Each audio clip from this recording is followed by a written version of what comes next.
घृणी सूर्याय नमः। ओम भानवे नमः। ओम भास्कराय नमः। नमस्कार दोस्तों, आज की इस वीडियो में हम पौष रविवार के व्रत की और पूजा की विधि जानेंगे। तो जो भी भक्तजन पौष रविवार के व्रत पूजन करना चाहते हैं वो इस वीडियो को अंत तक पूरा ज़रूर देखें, क्योंकि पूजा विधि के साथ साथ मैं आपको बहुत सारे नियम बताने वाली हूँ जो हमें इस व्रत पूजन में पालन करना चाहिए।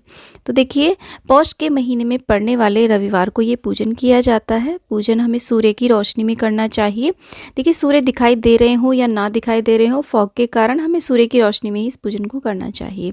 तो एक चौकी के ऊपर आप लाल वस्त्र बिछा लें, क्योंकि सूर्य भगवान को लाल रंग अत्यधिक प्रिय है। उसके ऊपर यदि आपको फोटो है आपके पास में सूर्य भगवान की तो वो रखें, और अगर आपके पास तांबे के सूर्य भगवान हैं तो उन्हें भी आप अच्छे प्रकार से गंगा जल से स्नान करा के विराजमान करें। अगर आपको गेहूं मिल जाते हैं तो सूर्य भगवान की पूजा में गेहूं का बहुत महत्व होता है। तो थोड़े से गेहूं के ऊपर हम तांबे के सूर्य भगवान को विराजमान करेंगे। और अगर आपके पास इन दोनों में से भी कोई तो नहीं है तो आप साक्षात सूर्य भगवान का पूजन कर सकते हैं चौकी लगा करके।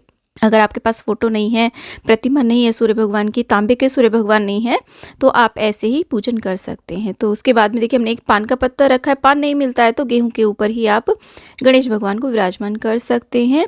अगर गणेश भगवान की फोटो प्रतिमा नहीं है तो आप सुपारी से भी गणेश जी बना सकते हैं। उसके बाद में एक तांबे का लोटा लेते हैं, उसके अंदर थोड़ा गंगाजल जल डालते हैं और उसके बाद उसमें गुड़ डालते हैं। सूर्य भगवान की उपासना में गुड़ का बहुत महत्व होता है, तो गुड़ सर्दियों में आता ही है। उसके बाद में हम इसमें थोड़ा सा लाल चंदन डालते हैं। लाल रंग की वस्तुएं ज़्यादा प्रयोग में लाई जाती हैं सूर्य भगवान की पूजा में। और उसमें थोड़े से अक्षत, हो सके तो लाल रंग के रोली से रंग ले अक्षत। अक्षत नहीं तो गेहूँ भी डाल सकते हैं। लाल रंग का फूल हो, लाल गुलाब हो। वैसे सूर्य भगवान की पूजा में गुड़हल के पुष्प का बहुत महत्व होता है, वो मिल जाता है तो वो आप रखें। उससे हम सूर्य भगवान के पास में रख देंगे। यहाँ पर एक धूप दीप की हम स्थापना करते हैं। और ये जो पूजन है ये हमें लाल आसन पर बैठ करके करना चाहिए। सुबह स्नान आदि करने के बाद में लाल वस्त्र पहने। लाल वस्त्र नहीं पहन सकते हैं तो पुरुष अपने हाथ में लाल कलावा बांध ले, स्त्रियां लाल लाल चूड़ी पहन करके इस पूजन को करें। और उसके बाद में देखिए, धूप दीप हमने प्रज्वलित कर दिए हैं। जल का छींटा दे करके सभी को हम स्नान का भाव करा देंगे। अपने ऊपर भी जल के छींटे ले लेंगे। और उसके बाद में लाल चंदन से इस तरीके से गणेश भगवान को हम टीका करेंगे, अक्षत अर्पित करेंगे। और दूर्वा हो तो दूर्वा अर्पित करें, लाल फूल अर्पित करें। गुड़हल का पुष्प गणेश भगवान को भी अत्यधिक प्रिय है, हो सके तो वो अर्पित करें। लेकिन सभी जगह गुड़हल का पुष्प नहीं मिल पाता है, परंतु लाल गुलाब बहुत ही इजीली मिल जाता है सभी जगह पर। उसके बाद में हम सूर्य भगवान का मंत्र बोलते हुए, ओम सूर्याय नमः बोलते हुए, जो भी मंत्र आपको आते हैं बोलते हुए सूर्य भगवान को हम लाल चंदन से टीका करेंगे। जितनी भी किरणें हैं उनको भी टीका करेंगे, सारथी को और जो भी इनके अश्व हैं उन सभी को टीका करेंगे। तांबे के जो सूर्य भगवान हैं उनको भी हम तिलक करेंगे और उनकी किरणों को भी तिलक करेंगे। और पूजा में जो हमने दीप प्रज्वलित किया है अग्निदेव को भी हम टीका करेंगे। सभी को अक्षत अर्पित करेंगे, वस्त्र रूपी कलावा अर्पित कर देंगे। देखिए, सूर्य भगवान सभी ग्रहों के स्वामी हैं। यदि हम सूर्य भगवान की उपासना करते हैं तो सभी ग्रह हमारे ठीक रहते हैं। और साथ में आत्मा का कारक कहा जाता है सूर्य भगवान को, साक्षात देव हैं। ये सूर्य और चंद्र ऐसे देव हैं जो साक्षात हमारे सामने हैं। उसके बाद में गुड़हल का पुष्प मिल जाए तो वो अर्पित करें, नहीं तो लाल गुलाब, नहीं तो ऐसे देखिए गेंदे के फूल सर्दियों में बहुत ज़्यादा आते हैं, लाल गेंदे के फूल आप अर्पित करें। यदि ये सब भी नहीं मिल पाता तो जो भी फूल आपको मिल जाए पूरी श्रद्धा के साथ में आप सूर्य भगवान को इस तरीके से अर्पित करें। उसके बाद में देखिए, जो जल का कलश हमने भर के रखा है ना उसको भी हम लाल चंदन से ऐसे टीका कर देंगे। ऐसे पूजन करने के बाद में यहाँ पे देखिए, भोग प्रसाद में कोई भी लाल रंग की मिठाई हो वो आप अर्पित करें। यहाँ पर आप गुड़ का प्रसाद भी अर्पित कर सकते हैं। और कढ़ा प्रसाद, गेहूं के आटे का जो हलवा होता है ना, गुड़ डाल करके बनाते हैं, वो ज़रूर अर्पित किया जाता है। मुख्य रूप से वही प्रसाद होता है, वही व्रत में खाया भी जाता है। गुड़ की खीर आप बना के अर्पित कर सकते हैं। कोई भी लाल रंग की मिठाई आप अर्पित कर सकते हैं, या फिर लाल रंग का फल भी आप यहाँ पे अर्पित कर सकते हैं। यहाँ पर देखिए, ऋतुफल आप ज़रूर अर्पित करें, जो भी ऋतुफल हो। आप अनार, लाल रंग का कोई भी फल हो वो आप अर्पित कर सकते हैं। अनार इस व्रत में खाया नहीं जाता है, परंतु आप सूर्य भगवान को अर्पित कर सकते हैं। तो ऐसे देखिए, भोग हम अर्पित कर देंगे। उसके बाद में हाथ में थोड़े से गेहूं लेंगे। गेहूं यदि आपको नहीं मिल पा रहे हैं तो आप चावल भी ले सकते हैं। लाल फूल लेकर के भी आप यहाँ पर पौष रविवार की कथा अवश्य सुने। यदि आपने व्रत किया है तो कथा आप जरूर सुने। आप इस पूजन को देखिए बिना व्रत रखे भी कर सकते हैं। यदि आप व्रत नहीं कर पा रहे हैं तो सुबह सुबह आप इस पूजन को कर लें। सूर्य उदय के समय आप इस पूजन को करें तो बहुत ही अच्छा रहता है, नहीं तो 12 बजे से पहले पहले तो आप इस पूजन को अवश्य रूप से कर लें। कथा सुनने के बाद में ऐसे हम गेहूँ को छोड़ देते हैं। उसके बाद में आप चाहें तो देखिए सूर्य भगवान के मंत्रों का आप यहाँ पर बैठ करके जाप कर सकते हैं। आदित्य हृदय स्तोत्र का आप पाठ कर सकते हैं। सूर्य भगवान के जो 12 मंत्र हैं, 12 नाम हैं, उनका भी आप यहाँ पे जाप कर सकते हैं। आप चाहें तो यहाँ पे छोटा सा हवन भी कर सकते हैं काले तिल, गुड़ और घी से। इस प्रकार से देखिए, यदि आप संसार में सूर्य की तरह चमकना चाहते हैं, सूर्य की तरह आप खुद की पहचान बनाना चाहते हैं, मान प्रतिष्ठा, प्रमोशन, आत्मा में दृढ़ता लाना चाहते हैं, आरोग्यता लाना चाहते हैं, रोजगार की प्राप्ति चाहते हैं, तो हमें पौष रविवार का व्रत पूजन अवश्य करना चाहिए।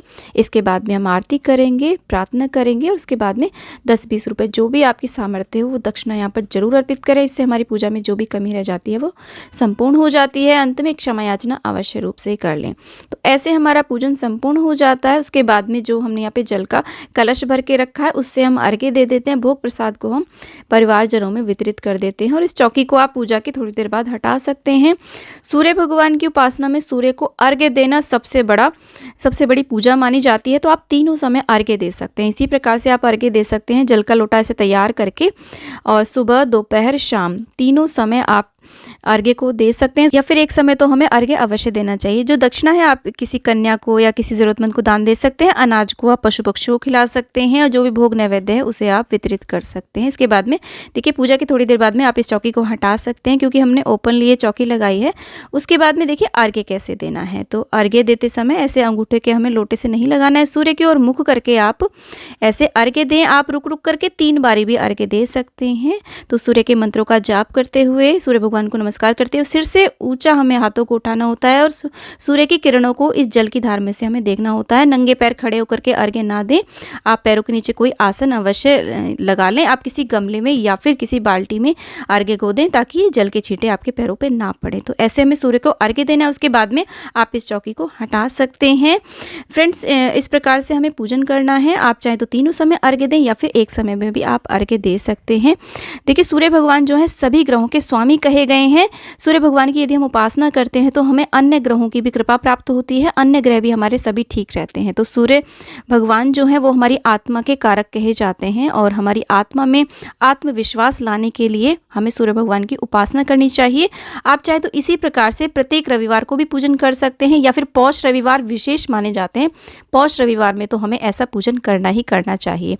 अब देखिए एक प्रश्न आता है कि सूर्य भगवान यदि हमें दिखाई नहीं दे रहे तो तब हम उन कैसे अर्घ्य दें। तो देखिए जब सुबह होती है, रोशनी होती है, तो इसका अर्थ ये होता है कि सूर्य भगवान उदित हो गए हैं, बस वो हमें दिखाई नहीं दे रहे हैं। तो जिधर भी पूर्व दिशा हो उसकी तरफ मुख करके आप इस पूजन को करें, अर्घ्य को दें। तो सूर्य भगवान सदैव विद्यमान रहते हैं। और इसके बाद में अब हम जान लेते हैं कि व्रत हमें कैसे करना है। जो भी व्रत करना चाहते हैं उन्हें व्रत कैसे करना है, उसके नियम क्या होते हैं। तो देखिए इस व्रत में नमक पूर्णतः वर्जित होता है। इन्हें अलूने व्रत कहा जाता है, अलूने रविवार के व्रत कहा जाता है। तो इसमें नमक पूर्णतः वर्जित होता है, तेल वर्जित होता है, घी से बना हुआ भोजन ही आप इसमें ग्रहण करें और अम्ल खार नहीं खाया जाता है, यानी कि खट्टा नहीं खाया जाता है। अनार का सेवन भी इस व्रत में नहीं किया जाता है।